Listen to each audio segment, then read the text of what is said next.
It was only a few weeks ago that a fellow artist friend of mine was telling me about a Russian composer called Alexander Skryabin. Skryabin sounded like an interesting chap with philosophies and ideas akin to my own. One day I went to carry out my volunteer work at the Theosophical Library, and on the desk was a new book, just received on that very day, about this very man. I had to borrow it. I also had to start listening to the music this man had composed. Skryabin was a composer, a pianist and a poet. Born Alexander Skryabin in 1872 to a musical mother and a father who worked for the Russian embassy and into a devout Orthodox Christian faith. He was born on Christmas Day 1871 according to the old calendar. His mother sadly died of tuberculosis not long after she had given birth to him. Young Alexander was brought up by his grandmother and his aunt. Music was to be his life, and from a young age he learnt to play by ear. He also liked to improvise. He had piano lessons with Nikolai Svevorev, and he was also a fellow student with Sergei Rachmaninoff. He was an accomplished pianist from an early age, but also liked to read philosophy, music and thought. Both made him question his beliefs, and soon he ditched his orthodox faith, looking instead inward for who he was, who God was, and how the two connected. One person who had a big influence on him was the philosopher Vladimir Solovov. Solovov was a big influence on art and thought of the time, as well as being one of the philosophers who had been a part of a new idea, a new thought system, the Russian idea.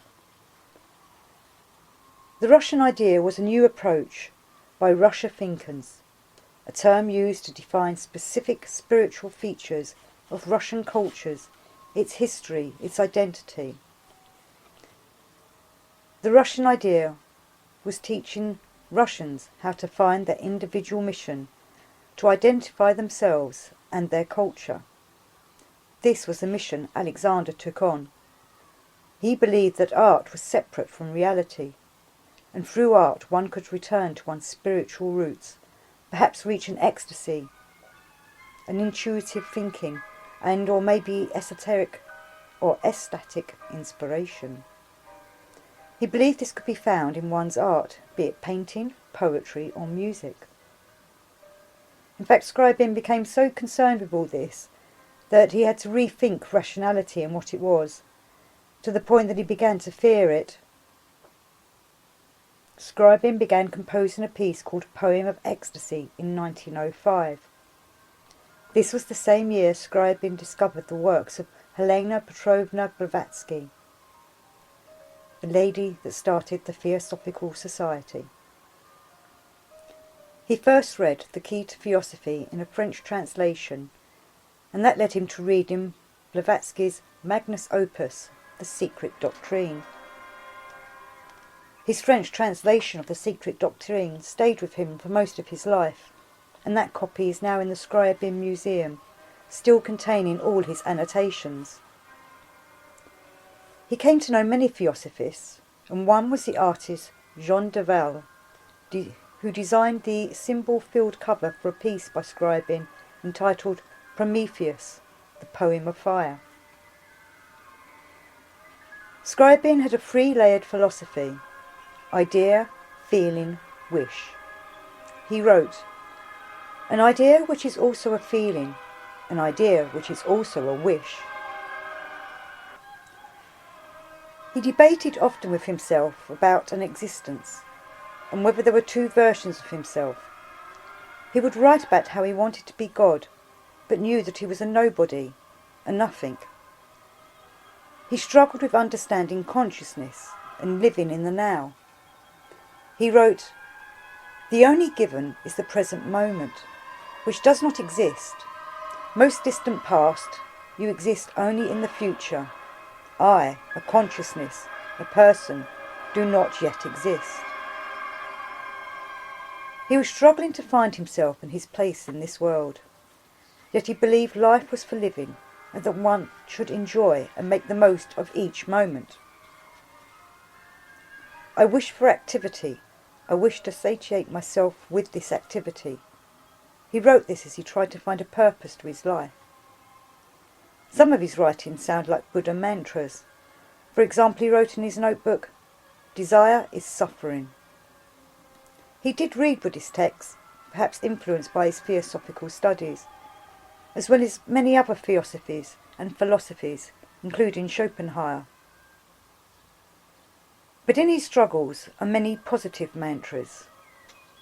Love life with all your being, and you will always be happy.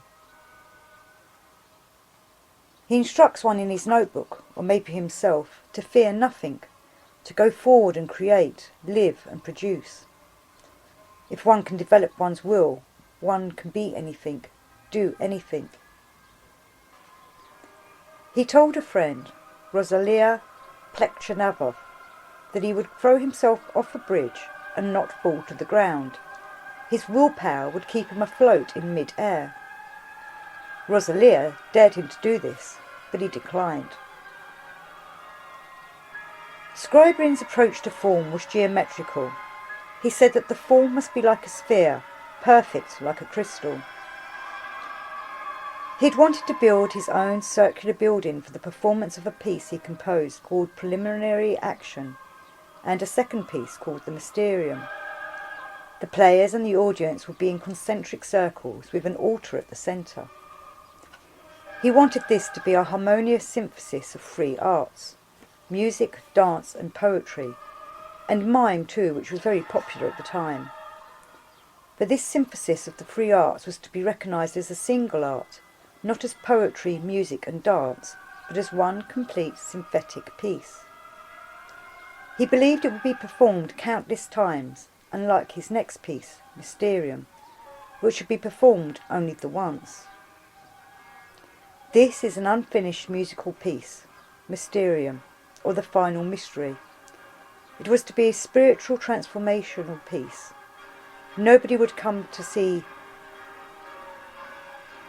it because everybody would take part in it.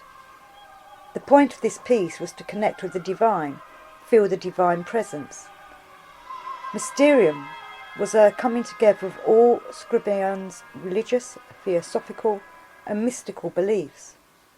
It is described as part rite, part musical.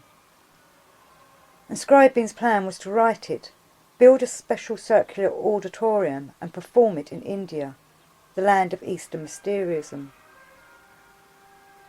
Sadly, he never completed the piece. In 1914 he got ill and died of sepsis. I will leave you with this quote: "Love life with all your being, and you will always be happy. Do not be afraid to be what you want to be. Do not fear your desires. Do not fear life.